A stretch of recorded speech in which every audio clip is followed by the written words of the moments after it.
States of America, and to the republic for which it stands, one nation, under God, indivisible, with liberty and justice for all. Honor the Texas flag. I pledge allegiance to thee, Texas, one state under God, one indivisible.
I'm so excited for the field trip today.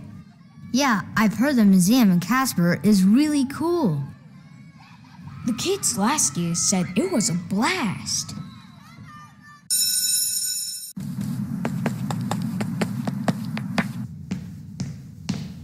Did you hear the roads are closed? You guys won't be going to Casper today. Darn! We have been waiting for this all year. Haven't you guys learned about flexibility, one of the 8 keys of excellence? What's flexibility? Is it flexing your muscles? It's when things don't go as planned and you learn to go with the flow. You're right. I didn't want Miss Chili and cinnamon rolls today at lunch. I'm sure Miss Sarah will plan it for another time. Now you guys are getting the idea.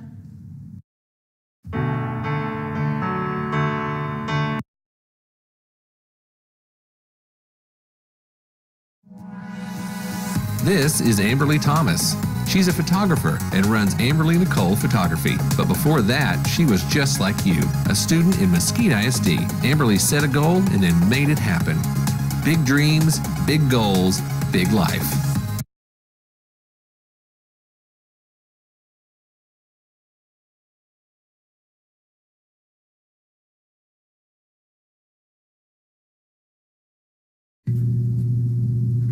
Community Pep Rally is Thursday, September 19th at Poteet.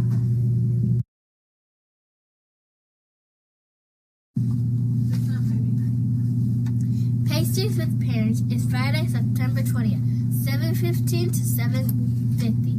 The Kimball PTA is providing donuts for families next Friday. Stop by the school for a tasty donut and approaching to school. Shop together at our Scholastic Book Fair. If you plan on attending, please fill out the bottom of this form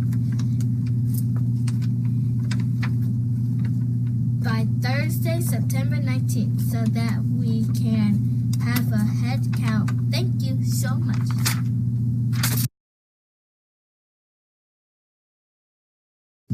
The Trash Bash is Saturday, September 21st to 9 a.m. to noon. It's at the City Lake Aquatic Center, Parkview, St. Mesquite.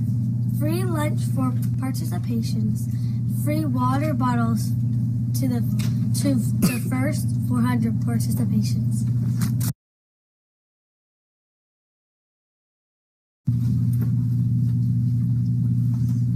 The book fair is this week. Bring money to buy the books from the library. It ends on Friday.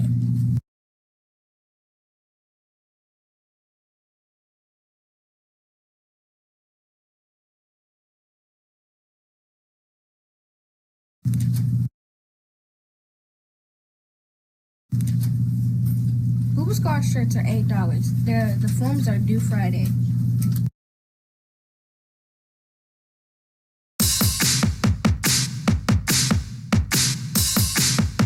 Ready? Are y'all ready for our jamming minute? Let's go! Ready, box. 1, 2, 3, 4, 5, 6, 7, 8, 9, 10. Ready? Windmills out and 1, 4, 5, 6, 9, and 10. Lunge, right leg out. 1, 2, 3, 4, and 5. Switch. 1, 2, 3, 4, and 5. Square. Ready?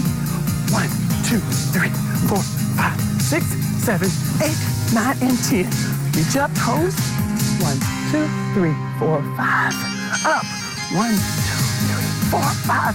Good job. Way to go.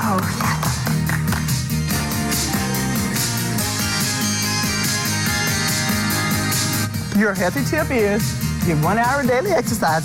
Make sure the family get involved, and you'll all be one happy family.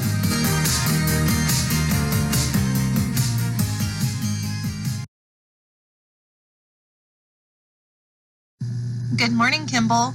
I cannot wait to find out Roz's big plan for this. Remember, she got the idea from the stick insect who was so well camouflaged. So let's see what she does. Chapter 18, The Camouflaged Robot. As you know, reader, Roz has always liked to keep herself as clean as possible. But her desire to stay alive was stronger than her desire to stay clean, and our robot decided it was time she got dirty. Roz was going to camouflage herself. She'd gotten the idea from the stick insect, but Roz quickly realized that camouflaging herself as a twig was out of the question. No, the robot would have to blend into the landscape itself. She began by smearing handfuls of thick mud all over her entire body. Then she plucked ferns and grasses from the ground and sank their roots into her new muddy coating. She placed colorful flowers around her face to disguise her glowing eyes, and any bare patches were covered with tree leaves and strips of moss. Our robot now looked like a great tuft of plants walking through the forest. She waited for darkness, and then she padded to the center of a clearing, nestled herself between some rocks, and became a part of the landscape. A few hours later, the sky was brightening, the fog was lifting, the nighttime animals were slinking home, and the daytime animals were beginning to stir. It was just an ordinary morning on the island. However, there was that new tuft of plants in that one forest clearing. Only the bees had noticed the tuft. They buzzed around it, completely unaware that the robot was hidden beneath. And so Roz sat there right in the open, yet completely unseen, and observed the wilderness around her. She watched flowers slowly turn toward the sun. She listened to rodents crawl through the weeds. She smelled the moist, piney air. She felt worms wiggle against her muddy sides. A week later, the tuft of plants was gone, but there was a new clump of seaweed on the shore. A week after that, the clump of seaweed was gone, but there was a new bramble on the mountain. Then there was a new log on the riverbank. Then a new rock in the forest. So let's count. She was a tuft of plants. She was seaweed. She was a bramble. She was a log. She was a rock. That's over a month of hiding in the forest. Chapter 19, The Observations. Clouds scudded through the sky. Spiders spun intricate webs. Berries beckoned to hungry mouths. Foxes stalked hares. Mushrooms rose up from leaf litter. Turtles plopped into ponds. Moss spread across tree roots. Vultures hunched over carcasses. Ocean waves beat against the coastline. Tadpoles became frogs. Caterpillars became butterflies. A camouflaged robot observed it all. And we're going to stop there for today. Our next chapter is going to be the language of the animals. This is when things really get interesting for Roz. Have a great day.